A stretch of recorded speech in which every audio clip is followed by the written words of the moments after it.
I don't know how you guys feel, but I think Warlock's too strong right now. I think it's only a matter of time before IronMace nerf Warlock. Oh my god, bro. Oh, what the hell? It's the biggest piece of dog shit that I have ever heard. Hey guys, it's Jar. Welcome back to another Dark and Darker video. So I just wanted to go over the recent changes and give my thoughts and opinions on the recent balancing and how we could maybe balance Warlock more effectively in the future. I understand that Warlock is a pretty hated class in the community, so I just ask that you have a level head and keep an open mind when we go over these changes moving forward. But without further ado, let's jump into the video. So let's quickly touch on the recent Warlock nerfs. In short, we're pretty cooked. Like, all Warlock builds that use spells are just worse now. I can fully understand that Warlock needed a nerf. I mean, I said 2 days ago that the class is too strong, but I think the direction they've gone in is just a little bit too overkill.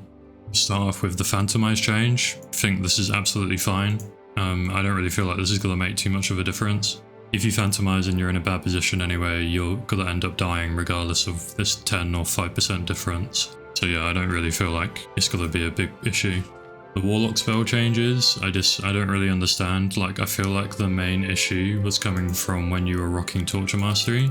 So I can understand if they wanted to make this a little bit worse for the Torture Mastery Warlocks. But I mean, the guys that have been running Hydra Life Drain, myself included, it just doesn't really make much sense to me.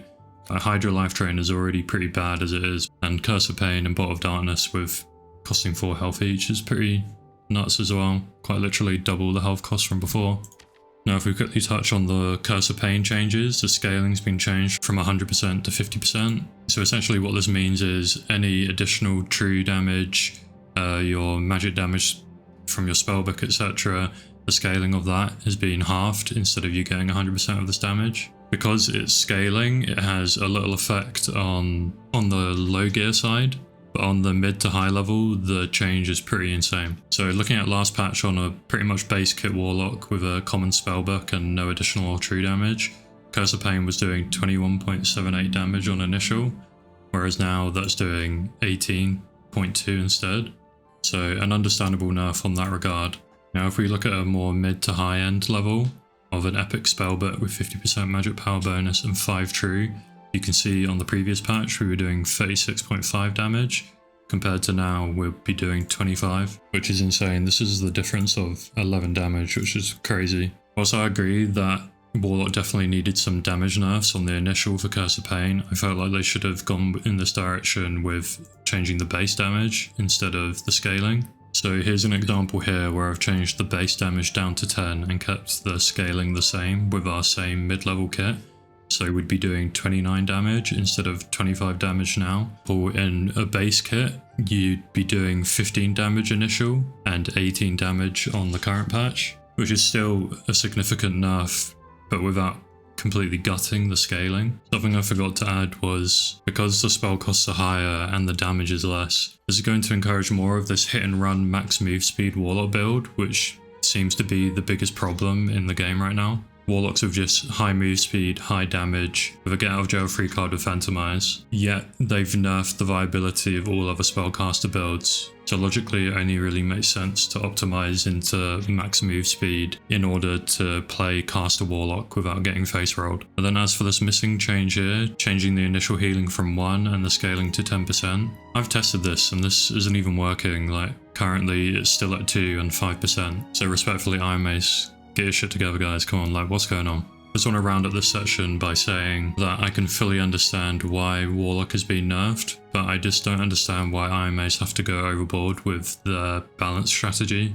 Like, any one of these changes alone, being the spell cost change or the Torture Mastery change or the damage change on its own, would have been a sufficient nerf. And if after a week we felt that Warlock was still too oppressive, then we could have adjusted these numbers and done another nerf. But this isn't balancing, this is just changing a ton of different numbers and just hoping that it affects the class in some way, without any actual thought or depth into what's actually being changed here. If it was up to me, I would have initially nerfed the base damage on Curse of Pain, because then this affects the initial damage across the entire board. It's not as oppressive in the low Squire Gear lobbies and the sub 125, and it's still affected at higher end gear as well. Whereas this change means that Warlock is pretty much unaffected in low gear, but is nerfed super high on higher end gear. And then of course I would have made some adjustments to Phantomize. Maybe adding 3 charges that could be renewed at a campfire, so Warlock is finally forced to actually reset.